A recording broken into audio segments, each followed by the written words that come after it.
En los últimos años, la Iglesia Católica ha participado activamente en una agenda repleta de eventos y actos ecuménicos, mostrando que la unidad de los cristianos es una de sus prioridades. El Papa Francisco lo ha constatado a través de algunos de sus viajes. Su encuentro histórico con el patriarca ortodoxo ruso Kirill en La Habana, su visita a la isla griega de Lesbos, donde se encontró con el patriarca ecuménico de Constantinopla, Bartolomé, sus viajes a Armenia, Suecia, Georgia y Azerbaiyán, de marcado carácter ecuménico, así como la firma de importantes documentos hacia el camino de la unidad, muestran algunos frutos de un anhelo profundo y largamente deseado que nos recuerda cada año la Semana de Oración por la Unidad de los Cristianos, que se celebra del 18 al 25 de enero.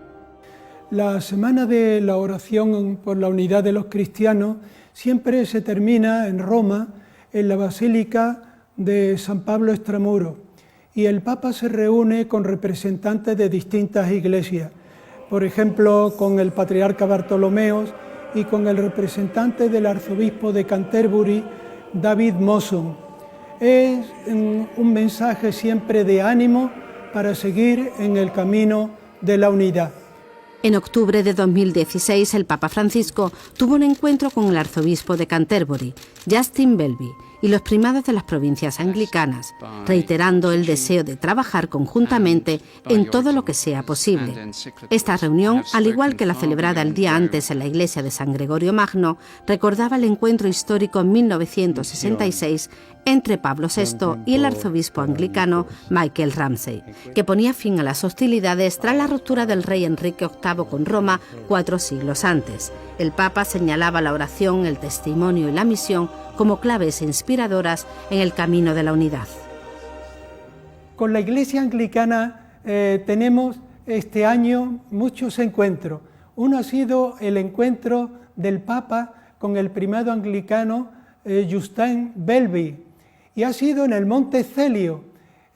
Incluso el Papa señaló: este lugar es un recuerdo venerable para la Iglesia anglicana y para la Iglesia católica, porque de aquí San Gregorio Magno envió al monje Agustín con 40 monjes benedictinos para la evangelización del Reino Unido, y el Papa dijo: de nuevo se repitieron los acontecimientos de Pentecostés en el descubrimiento y la evangelización, y este es un recuerdo que tenemos los católicos y los anglicanos como un patrón a San Gregorio Magno por esto. Con motivo de la conmemoración de los 500 años de la Reforma en octubre de 2016, el Papa Francisco visitó en Suecia la Catedral Luterana de Lund para celebrar los 50 años de diálogo entre católicos y luteranos, con una oración ecuménica conjunta con el obispo Munif Junan y otras personalidades de la Federación Luterana Mundial. El Papa manifestó el deseo común de permanecer unidos en la fe en Cristo para caminar juntos por el camino de la reconciliación. Ha sido una visión positiva. En el pasado eran más bien apologéticas, ahora en un sentido de ver todo lo positivo. Primero, tiene 3 aspectos. Primero, pedir perdón por los aspectos negativos del pasado. Segundo, valorar los aspectos positivos que ha tenido la Reforma y la comunión y el diálogo con la Iglesia Católica.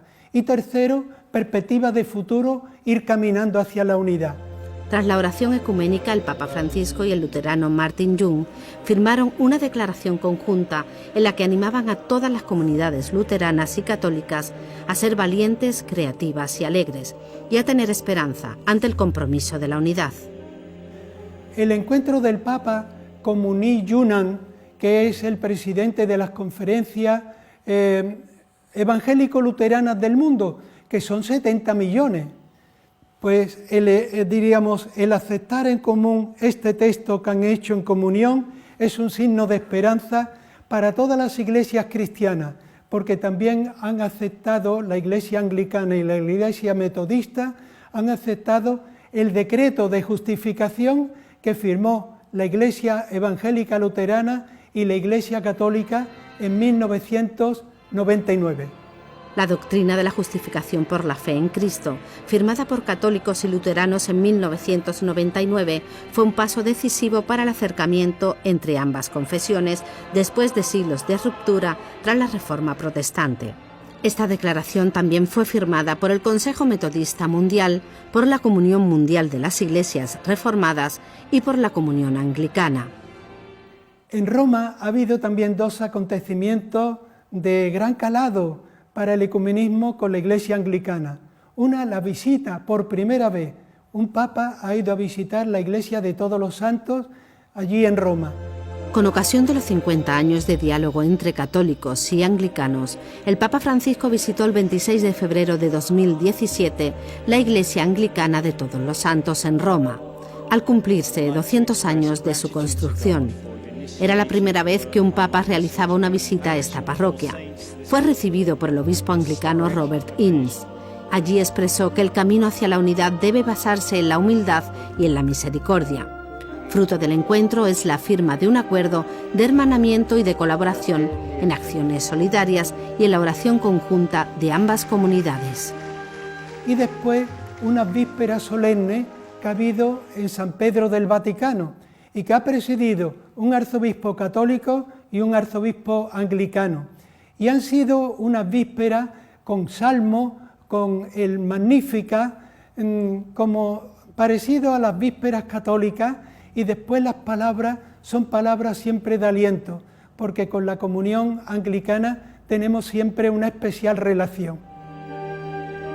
En su viaje a Egipto en abril de 2017, el Papa Francisco tuvo la oportunidad de encontrarse con el patriarca de los coptos, Tawadros. Hay una gran amistad, porque el Papa dice que es un hombre de Dios. Hay un eco anterior, el encuentro de Senuda III y el Papa Pablo VI. Mutuamente reconocieron que Jesucristo es verdadero Dios y verdadero hombre, que siempre las dos iglesias lo han creído, pero a veces había alguna incomprensión por situación de lenguaje, por el griego, el hebreo y también el árabe. Fue un momento de ilusión del camino de estas iglesias que sellaron una amistad de siglos. El diálogo interreligioso es otro ámbito en el que la Iglesia desarrolla una labor desde hace décadas, promoviendo y participando en encuentros a favor de la paz, en lo que se conoce como el Espíritu de Asís, iniciado por Juan Pablo II. El pasado viaje a Egipto dejó constancia de ello. El diálogo interreligioso se ha visto este año muy potenciado por el Papa Francisco y porque ha sido el primer Papa que ha visitado la Universidad de Al-Azhar, que es la universidad sunita más importante de todo el mundo. En Al-Azhar había un rechazo de toda violencia, y más si es en nombre de Dios. El abrazo de Al-Tayeb con el Papa fue algo esperanzador, porque era como una alianza nueva. Los objetivos de Egipto eran tres. Una, promoción de la paz, pero en tres ambientes distintos. Primero, en la mezquita de Al-Azhar, diálogo interreligioso. Segundo, el encuentro con el patriarca y el reconocimiento común del bautismo, tanto en las dos confesiones, católica y copto-ortodoxa. Y tercero, consolidar la presencia de la Iglesia Católica en Egipto, que en Egipto son 93 millones de habitantes, unos 10 millones de coptos ortodoxos y una presencia de la Iglesia Católica de 300.000. Pero una iglesia con una fuerte identidad. Tiene 1.000 religiosas, 15 diócesis y también una presencia fuerte en la educación y en la asistencia social. Pero esta asistencia social y esta educación es abierta a todos, no abierta a los católicos solos. En estos lugares es un encuentro amistoso de católicos y de coptos ortodoxos. Para el futuro es un futuro de optimismo y de esperanza, también de paciencia y humildad. El Papa Benedicto XVI me dijo personalmente, dice, el ecumenismo es prioritario e irreversible. Y el Papa Francisco sigue espléndidamente este camino.